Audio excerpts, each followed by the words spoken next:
This is Ethical and Professional Standards. This is the reading on guidance for standards 1 through 7. This is standard 3, duties to clients and prospective clients. And this standard has 5 parts. Let's start with loyalty, prudence, and care. Members and candidates have a duty of loyalty to their clients and must act with reasonable care and exercise prudent judgment. Members and candidates must act for the benefit of their clients and place their clients' interests before their employers or their own interests. What does this mean? Well, what's the goal of any financial analyst or any financial advisor or any money manager? And the goal is to serve the client. And so the client's interest must come first. And what this means is that members and candidates must use the same level of prudence and judgment and care that they would apply to themselves in similar circumstances. Let's take a look at a couple of examples here. Suppose you are hired by Toyota's CEO to manage the company's pension fund. Who is the client? How do you put the client's interest first? Let's identify the client. Some possibilities are the CEO, him or herself, maybe some other executives, maybe Toyota's shareholders, maybe their bondholders, maybe some other group of stakeholders. But of course not. The plan beneficiaries are your clients. So you manage the pension fund for 2 groups, the current retired employees and then the current employees who are part of the plan and will retire at some time in the future. How about a second example? You manage a fund according to a specified mandate. Now who is your client? Well, there's a couple of tempting things here to use as an answer. Maybe there are some stakeholders out there that have put together this specified mandate. But if the mandate is to manage the fund by mimicking an index, well, then you really don't have any clients. And your goal is to manage according to that specified mandate. Members and candidates must manage a portfolio in line with the policy statement. This is really important. You guys will learn throughout all 3 levels of the CFA program that everything, every reading, every study session is designed to improve the quality of the policy statement, which is basically a document outlining the agreement between the financial advisor and the client. And within that policy statement are things like return objectives and risk objectives and capital market expectations and client constraints. So all investment decisions, loyalty, prudence, and care must be made in the context of the total portfolio as it fits into the policy statement. A couple of things here with the first part of this standard. Proxy voting is fairly straightforward. Members and candidates have a duty to vote the proxies only when they have an economic benefit to the client. Now, many members and candidates will find themselves just getting used to voting proxies and do this regularly. But the standard requires loyalty and prudence and care when the proxy vote will have an economic impact on the client. Soft dollars are kind of a fuzzy area. I like to give sports analogies, and so bear with me if I take a minute here to give you a good analogy. Let's suppose that you're a money manager and you have 7 clients. And these 7 clients of yours, they're your friends and maybe your relatives, and the 8 of you are big NFL football fans. And let's suppose that you find somebody out there who's willing to sell you 8 tickets for an upcoming football game. And let's suppose this game is going to occur sometime in December when it's cold and windy and snowy. And so you collect $100 from each of the 7 people and you include your $100. So you pay $800 for these 8 tickets. And the person from whom you're buying the tickets says, oh, as a bonus, I'm going to give you 4 passes to the mezzanine level. And in the mezzanine level, there is a soft couch, there is a bar, there's a nice private bathroom, there's television, there's dancing, there's rock and roll music, and of course you can watch the game. You see where I'm going with these soft dollars here. So you pay $800 for the tickets and you get 4 passes to the mezzanine. So how do you distribute those 4 passes? Are you going to pick your 3 best friends and go up there at the expense of the other 4 guys? So they're left out in the cold. They're freezing while you 4 are upstairs having a great time. So soft dollars are means of paying brokerage firms for services through commission revenue. You must not sell their soul to the brokerage. And so when you get this brokerage, these soft dollars, that members and candidates should use them for the benefit of all clients, not just 3 friends and yourself going up to the mezzanine. Let's take a look at a quick example. Andrew Smith manages money for several high net worth families. Compensation is based in part on trading volume. That doesn't sound very good right away.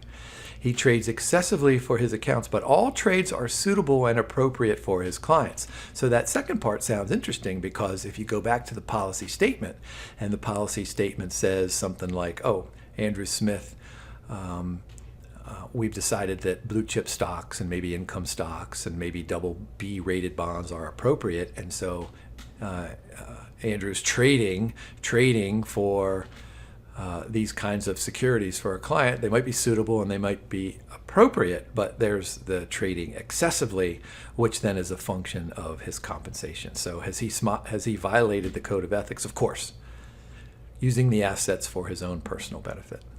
All right, the second part, fair dealing. Members and candidates must deal fairly and objectively with all clients when providing investment analysis, making investment recommendations, taking investment action, or engaging in other professional activities. Members and candidates must deal fairly with all clients. This makes perfect sense. Fair does not mean equally. Those of you who are parents will know this very truly. No matter how many children you have, there's no possible way that you can treat them equally, because they each have their own set of skills and they each have their own set of challenges. And so it's just virtually impossible for an equal distribution of your time and your capital and your cereal in the morning, et cetera, et cetera. But fair, that's a different story. Of course, you love each one of your children and you're going to treat them fairly, but maybe not equally. And so the same applies to clients. All clients must have a fair chance to act on every recommendation. This makes perfect sense. Treat all clients fairly. Consider their investment objectives, their circumstances, their constraints, their risk and return objectives, what kind of measures of risk that you're going to use. And so the point here is that no one should be disadvantaged during a distribution of any kind of a security, but especially a hot initial public offering. Now, this standard on fair dealing also recommends that whenever there is a decision on an allocation, that the member disclose the procedures for allocation. Let's take a look at another example. Susan managed a portfolio of 1,000 accounts. Average account, $500,000. Bright regularly gets her hands on hot issues, and most of the subscriptions generate positive returns. So that second bullet point is getting us to think, okay, as long as she's generating positive returns, everything's going to be okay. Not so fast. She was recently allotted 100 shares of a hot IPO. How should she proceed? Should she allocate the shares to all accounts on a pro-rata basis? Well, that sounds reasonable, but note, she's got 1,000 accounts and only 100 shares. So that's really not mathematically possible. She could allocate the shares to 100 accounts picked at random. Oh boy, that sounds good. Allocate the shares to the 100 largest accounts. We don't like that one at all. The correct answer, allocate the shares to 100 accounts picked at random. Now, let me go back here. Part A, the allocate shares to all accounts on a pro-rata basis, that would be acceptable if I went up and changed some of the numbers. Suppose that she had 100 accounts and was allotted 1,000 shares. Well, then you can do some pro-rata allocation, and that would be perfectly fine. let's see, how do we comply this? Select IPO participants at random. Okay, that makes perfect sense. And then we need to disclose the allocation procedures. We said that a couple of slides ago. Third part of the standard, suitability. Members and candidates must make a reasonable inquiry into a client's or prospective client's investment experience, risk and return objectives, and financial constraints prior to making any investment recommendation or taking investment action, and must reassess and update this information regularly. So Part A really is just requiring members and candidates to thoroughly interview the client or the prospective client. And through that interview, the member or the candidate will be able to determine the client's experience in the financial services world, what kind of attitudes they have toward risk, what are their return expectations, and what kind of financial constraints. So this is all going to be summarized in an interview or a series of interviews. Part B. Members and candidates must determine that an investment is suitable to the client's financial situation and consistent with the client's written objectives, mandates, and constraints before making an investment recommendation or taking investment action. So here's the link between the internal stuff, the internal that the client is providing the member during the interview, and then the external stuff that's available in the capital markets. Can we find securities out there that are suitable and meet our client's risk and return objectives? Part C, judge the suitability of investments in the context of the client's total portfolio. So we need to make sure that we look at the totality of the client's portfolio, and that doesn't just include stocks. It doesn't include just stocks and bonds. It doesn't include stocks and bonds and derivatives. It includes the entire portfolio, which might include some memorabilia or jewelry, or anything else the client owns, like maybe an oil well or a stack of coins from ancient Greece. The second part of the suitability standard, when members and candidates are responsible for managing a portfolio to a specific mandate, strategy, or style, they must make only investment recommendations or take only investment actions that are consistent with the stated objective and constraints of the portfolio. What are the objectives of this standard? All right, what did I say a minute ago? We need to have this interview, a series of interviews to learn about the client. And so when we write that policy statement, man, we know we're going to record all the important stuff, all the important information that the client gives us. Risk assessments, timelines, tax considerations, unique circumstances, which will probably include some behavioral issues, and we'll talk about behavioral finance in a later reading. Policy statements should be updated annually, if not more frequently, of course, whenever there's a life-changing event. Always choose what is suitable for the client. Suitability standard also requires that members and candidates educate their clients, at least educate them to the basics, so that they understand the relationship between risk and return and all of the constraints that are facing the client. Part D, performance presentation. When communicating investment performance information, members and candidates must make reasonable efforts to ensure that it is fair, accurate, and complete. Do not misstate performance. Do not misrepresent past performance. Provide a fair and complete performance presentation, and never guarantee a rate of return. Let me give you just a quick example. Let's suppose that I'm your money manager and you send me $100. And during the course of the year, I turn that $100 into $200. That's a 100% return.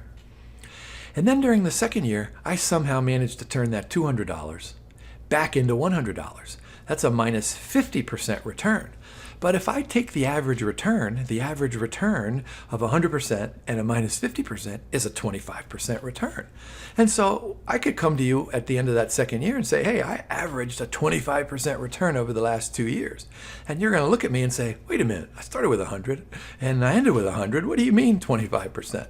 So do not misrepresent past performance. That's why in a future reading, we're going to learn about geometric returns that will determine an actual change in shareholder wealth. And by the way, the geometric return on that example that I just gave you is 0%, and that should make sense.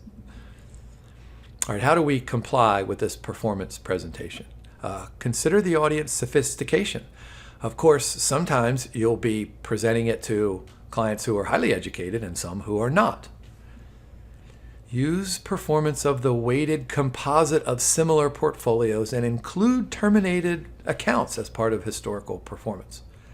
Make all disclosures and keep records. Now, we're going to learn all about this when we have the reading on the GIPS. Last part here, preservation of confidentiality. Members and candidates must keep information about current, former, and prospective clients confidential unless the information concerns illegal activities, disclosure is required by law, or the client or the prospective client permits the disclosure of that information. What are the objectives here? Avoid sharing client information. Despite that standard, members should cooperate with any investigation by the CFA Institute. There's a good exam tip. All standards extend to current clients and former clients as well. Any communication channel and procedure should incorporate elements designed to prevent accidental distribution of confidential information. And that completes our discussion on Standard 3. Up next is Standard 4, Duties to Employers.